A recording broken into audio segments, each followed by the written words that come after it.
Hello everyone, welcome to education planet. Institute for management development ने नया index release कर दिया है और ये इंडेक्स है वर्ल्ड कॉम्पिटिटिव इंडेक्स, यानी कि विश्व प्रतिस्पर्धा सूचकांक।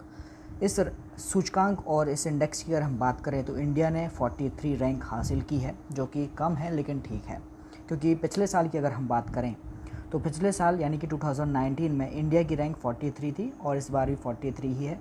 कम नहीं हुआ है, लेकिन ग्रोथ भी नहीं हुई है और कम भी नहीं हुआ है, तो फिर भी ठीक है।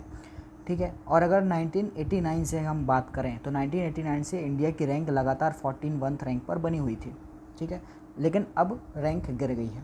पिछले साल अगर हम बात करें 2017 की अगर हम बात करते हैं तो 45 रैंक थी और 2018 में 44 रैंक थी, 2019 में 43 और फिर अभी जो है 43 रैंक है।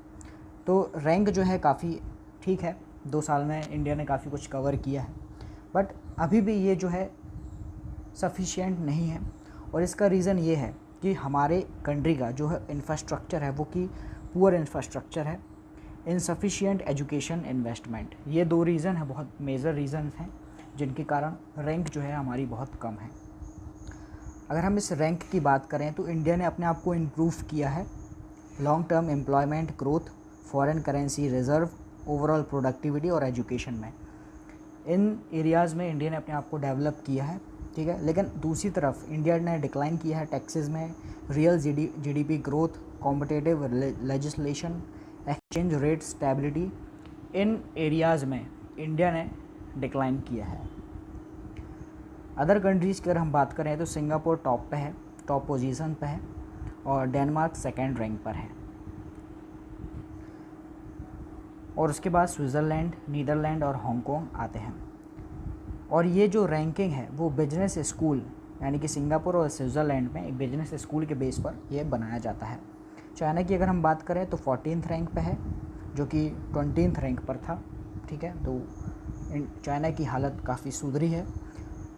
यूएस जो है वो मूव हुआ है 10th रैंक पर।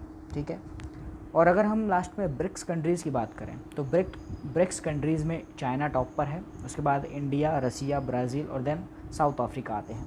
तो इंडिया की रैंक काफ़ी कम है अगर हम ओवरऑल इस इंडेक्स की बात करें।